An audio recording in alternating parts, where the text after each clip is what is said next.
If you want to farm, there's 3 things you should focus on in your first year if you've never farmed before. Today, we're talking about the number 2 thing coming up. Welcome, growers. This is Modern Grower, and I'm Diego, Diego. And for the past 10 years, I've talked to hundreds and hundreds of farmers. I say that because I want you to know that I've learned a ton from them. I've learned what makes farm businesses work, and I've learned what makes farm businesses fail. And I've seen a lot of farm businesses fail with people that I've became very close with. It's sad.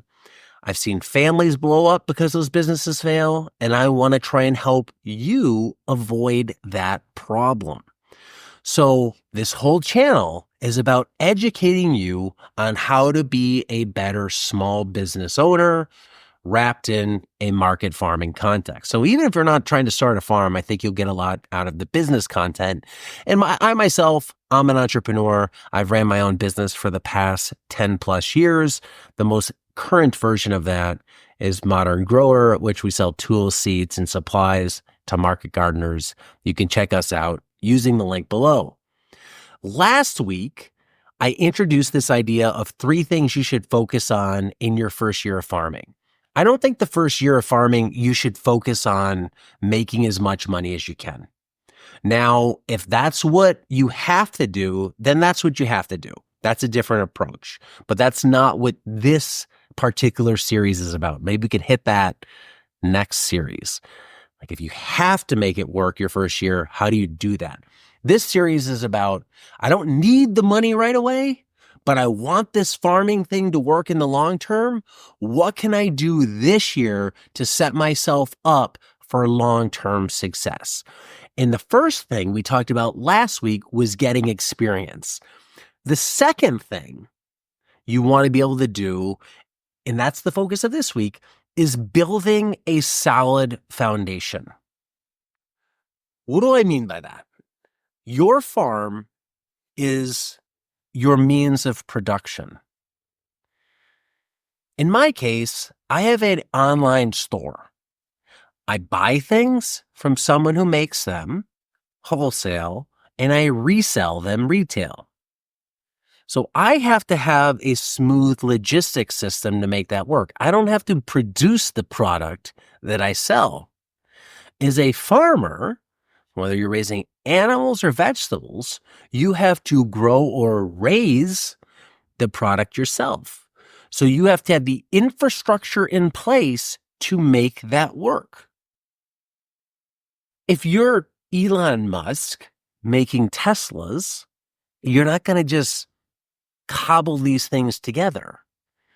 The Cybertruck was delayed for years and years because they were building this factory in Texas to make them. He wanted to get that factory fully set up, get everything right before he started production, and he just delayed production until it was set up. As a farm, you ideally want to do the same thing. You wouldn't open a restaurant with half the kitchen set up. Well, the fryer's working, the flat top's not, the walk-in's not hooked up yet, but we have a dishwasher. You're not going to be able to sell things. You need the kitchen to be fully functional and the dining room to be presentable before you can have an operating restaurant. With a farm, in a perfect world, you'd want everything set up before you start farming. What's everything? The means of production, the beds, all formed. You might have land, but to market farm, you need to have pre-made beds of standard bed units set up to grow your crops in. Forming those takes time. Amending those takes time. You're going to want to do that ahead of time. In most areas, you're going to need irrigation infrastructure in place. So you're going to need to set that up ahead of time. You may need fencing to keep deer and other wild animals out. You may want to have some season extension in place. You're for sure going to need a wash pack set up. So when crops come out of the field, you can clean them and then package them to be sold. Then you need cold storage to keep those crops nice and cold. And ideally, you need some sort of tool storage, an office where you can do work and do your bookkeeping. So that in a perfect world, again, I am emphasizing a perfect world, that's built out before you start. How do a lot of farmers start? Well, they're doing the approach of we're going to build the farm while we farm. And I get it. If you have to make sales, you do this incremental approach. We build a little bit, we sell a little bit. We build a little bit, we sell a little bit. That's tough. It's like living in a house that you're building. In a perfect world, you want to build the house, have it fully done, and then just move in. But some people are building a house while they're living in it. So this little part of the house is done, and then we live here, and then I'm still drywalling this part and putting electrical in here, and I got to do stuff to the roof and the outside, and nothing's landscaped. That doesn't work for me. I also think that messes up efficiency.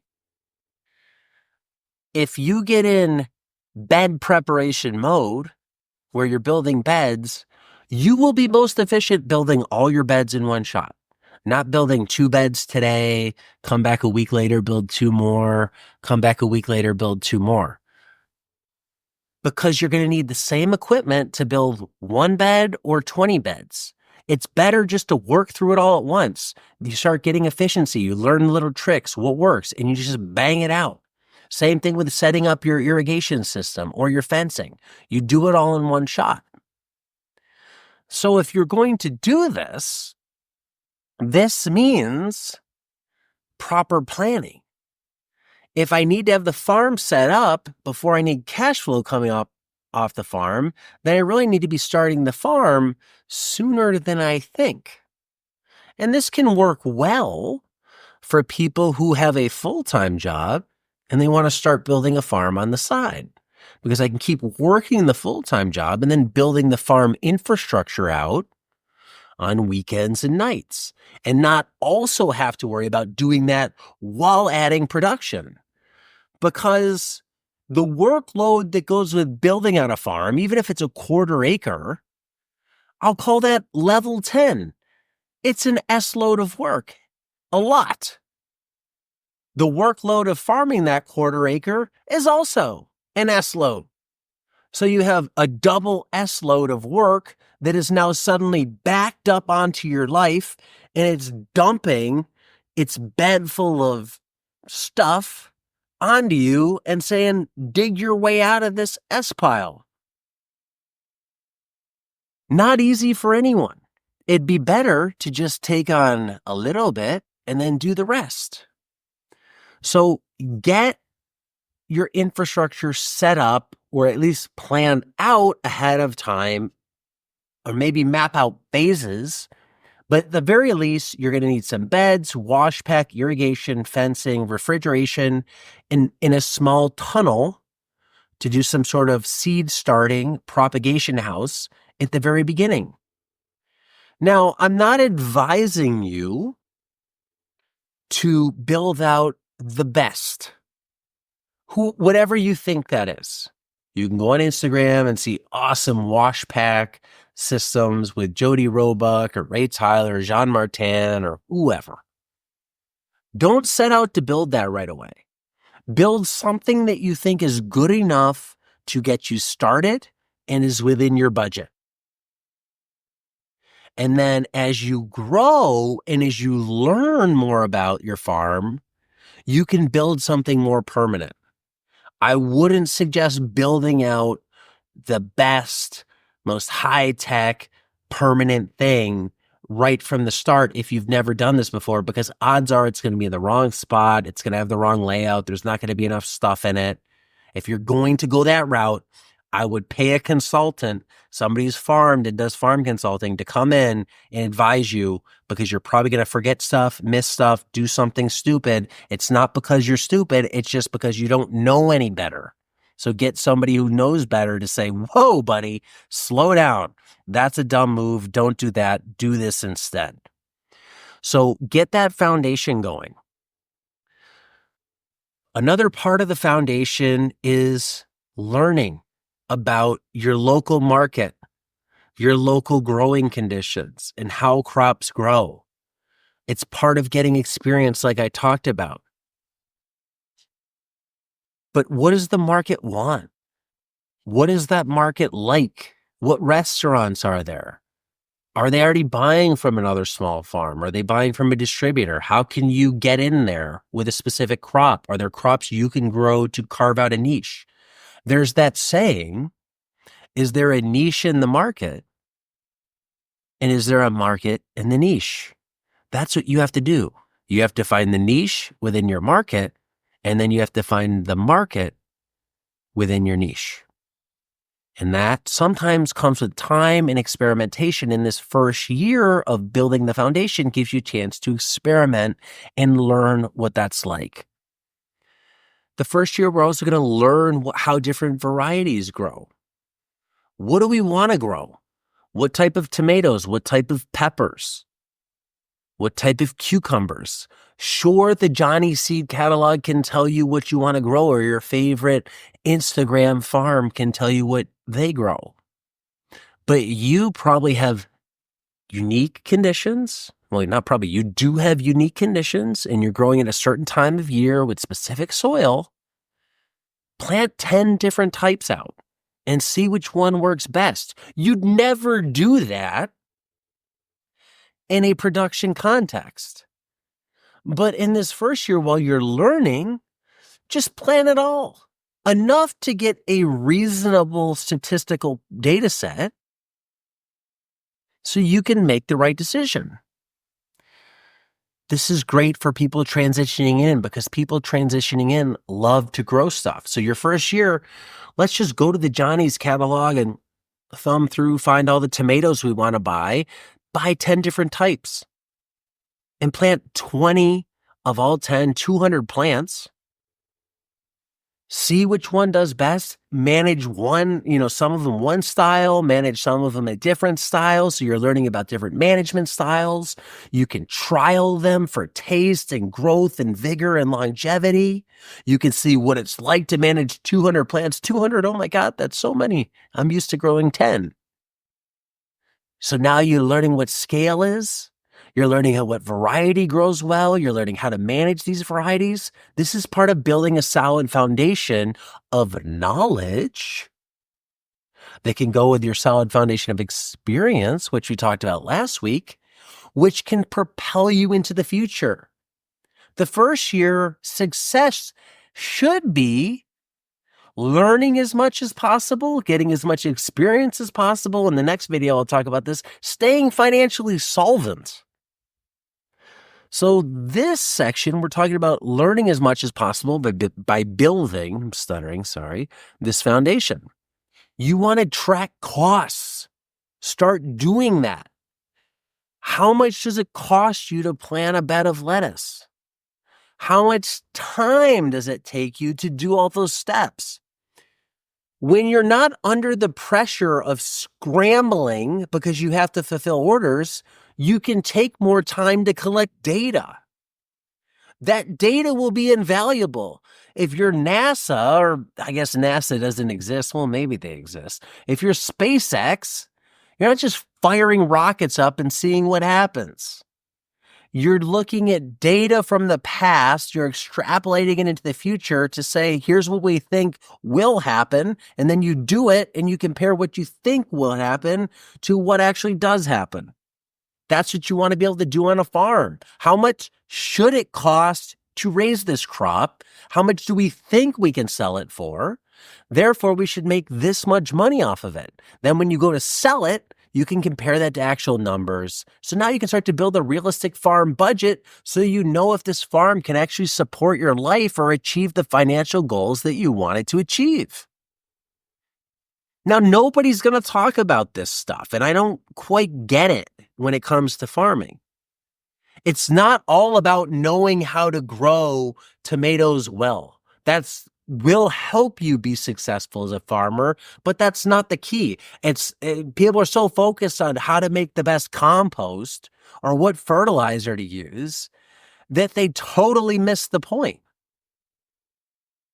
And for some reason, humans are like that. You see this in fitness. I like to work out, so I watch a lot of videos, read a lot of stuff, and people are like, what's the exact protein powder I should get? What brand and flavor? And should it be whey isolate or whey concentrate? And they get they spend so much time on that. It's like, buddy, just get in the damn gym and move some weights, and probably any protein powder you use is going to be better than anything that you were doing before, but you're actually lifting weights where most of the benefit comes from. So don't focus on the stuff that doesn't matter as much. You can buy potting soil. You can buy compost. I'm ranting a little bit, so just let me go with it.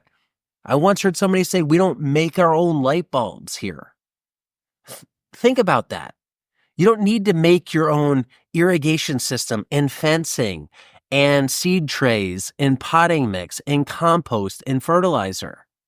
You have a million things to worry about when you're starting a business. Those things have all been figured out by somebody else. Solve those with cash. I'm not saying spend a fortune because you don't have to, but use your knowledge and the limited amount of focus time you probably have each week to solve big problems. Where do I get sales? How do I increase production? How do I lower my costs? Where should I be pricing my product? How can I crop plan a little better? How can I control weed pressure? How can we make our farm more efficient? You're better spending hours on those things because they will have a much greater effect on your farm business than you figuring out how to make compost. Rant over. Back to the lesson, building a foundation. You also are going to want to start integrating yourself into your local community if you're not already. If you work for a company, you don't really need to be integrated into your community other than as a consumer. You go work for the company, you come home, you get your check, you buy gas here, you go to this restaurant, that type of thing. Whether the community knows you or not doesn't matter. You're not dependent upon that community for your living. You're a farmer, that all changes because now you are relying on your local community, people within a 20-mile radius, maybe a lot less if you're in a population dense area, to support your farm and thereby your lifestyle and your family. You have to make that community aware that you exist. So you start doing that from day one. You might as well in the first year give classes, give farm tours, do outreach, volunteer your time. When you don't have the pressure of doing production, get people who live near you familiar with you so they know you exist. So when you turn on the sales switch and say, I have product available, they know that you exist so they could potentially buy it from you. Don't expect a line out the door when you open your business. The world isn't beating down your door to buy your stuff when you open a business. Most businesses, when they start selling stuff and open their doors, grand opening, no one walks through. Do the work in advance to ensure that when you open, there is a line around the corner and people walk through the door. And you can only do that with time. If you jump out of the plane and need to make money while you're falling from the plane to the ground before you pull the chute, all bets are off. That's scramble drill. We just got to make stuff happen. When you don't have to make stuff happen this first year, you can start to integrate yourself into the community. So talk with other farmers. I can tell you from being involved in this space for 10 plus years, I think the farm community is very different than other entrepreneurial communities out there. Now, I'm not a part of the tire business and manicurists and hair salons, but I get the impression that other businesses are more cutthroat than farmers. Farmers are usually very willing to collaborate in terms of sharing knowledge, sharing experience, giving you advice, helping the next generation of farmers. It's the one hand to pull yourself up, one hand behind to pull the next person up approach. I think farming's like that. Does it mean there's not some old curmudgeon a-holes out there that are going to tell you to F off if you want some advice? Absolutely, they're out there. But a lot of people are willing to help. They're not thinking, oh, you're going to compete with them. They already have their customers. Most customers aren't just going to switch. There's suddenly a new market farm. I'm going to buy my lettuce from that guy. Like, they're loyal to a farm because that's what you want to build too. Loyal customers that aren't just dependent upon price of the product. They buy into you. So that's why I think farmers are willing to share, is because their customers love them. A lot of the customers who buy from us at Modern Grower, I'm not so worried about them going to another tool company. I mean, we do try and provide the best products possible, the best prices possible, but we also try and form deep relationships with our customers, and those relationships transcend price. That's what farms do. So start integrating with them. That's your community. That's maybe local mom and pop grocery stores. That's restaurants. Talk to chefs. I'm doing this thing. Would you like to buy some product? What does their menu look like? Get used to it. The first year, you also want to learn what you like doing and what you don't like. If I hate growing cucumbers, I don't care how profitable they are. Unless your life is dependent upon it, don't grow them. If you don't like making compost, don't worry, the no-till police aren't going to come arrest you. You don't have to make your own compost. You can buy it. In fact, you don't even have to use compost at all. It's okay. And if somebody gives you attitude about that, tell them Diego said it was okay. I don't have to use compost. I just don't like it. It's too much work at this stage of my farm. So find out that first year what you like and you don't. When you have the pressure of producing, you're just doing it all. You're not thinking about what I don't like and what I don't like. You're just getting stuff done, whether you like it or not, and you're going to eventually burn yourself out and create a business that you hate. So build a foundation. Here's what I like doing. Here's what I don't like doing. I think I like going to farmers markets. I don't think I like selling to restaurants. Start to learn that stuff in year one. And this is the other huge one. You build the foundation of how this business will integrate with the rest of your life. If I had a mission, this would be the mission. Ensuring that people began small businesses and understood and planned for the impact those small businesses would have upon the people closest to them in their life, which is usually a partner, spouse, and children. A business can easily outcompete your spouse and your kids if you let it. It can easily suck the life out of you. It can easily burn you out physically and mentally. It can be all-consuming if you let it.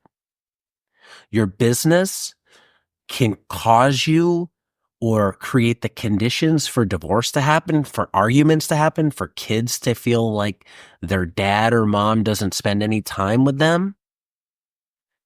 It can build resentment amongst partners and children. So figure out this first year. How much time does it actually take to run this business? If you might think it's going to take 10 hours a week. And you go to do it and you're like, whoa, I'm 30 hours into the week and I feel like I'm drowning and behind. You're going to have to totally rethink everything.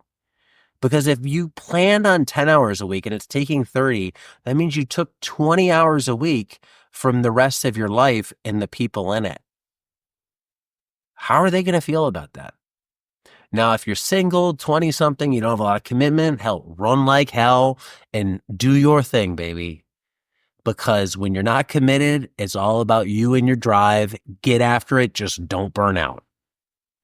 But if you're later on in life and you have people that you truly care about, take this extra step because you're going to have to, you may eventually have to decide what is going to stay and what's going to go, the business or the family. And sometimes people have to make that decision. And sometimes if they don't make that decision, sometimes the business takes the family and poof.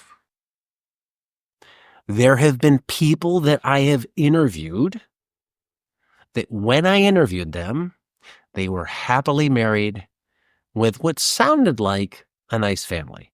And I don't know that they were happily married. They at least projected that they were happily married and had a happy family. Well, today, as I say here recording this, at least 10 of those people no longer married, no longer happy family. Now, they maybe moved on and found a new family, and that's all good. That's how life happens. But that's the consequence that a business can often have. And it doesn't mean that the business caused all of those relationships to break up, but think about what a business does. If a relationship's already rocky, a business is not de-stressing the situation, it's stressing the situation more. If finance is already tight, business usually in the startup phase isn't easing the financial situation, it's making it tougher. So when you introduce stress and when you make financial situations tougher, that means relationships that are already strained usually become strained more. Use your first year to feel your way into this and also for yourself. You don't want to end up depressed, burned out. This is going to take some getting used to if you've never done this before. If you don't believe me, I mean, just watch any show on TV, Bar Rescue, Restaurant Impossible, where they make over a business. This is the story of every episode. I used to love the business. I got burned out. I got in over my head. I'm in debt. I need a fresh start. That's the synopsis of almost every show. They're not cherry picking those people or really searching hard for them. It's just like most businesses because most people don't spend the time to do the work to build this foundation. So hopefully in your first year, if you're not stressing about the money the first year and rushing to get sales, at least significant sales. I'm not saying don't sell stuff, but where your life isn't dependent upon these sales, use your first year to build the foundation for your business and your business as part of your life. Let me know what you think about this video. Leave me a comment below. I hope it helps. As always, thank you for watching. Until next time, be nice, be thankful, and do the work.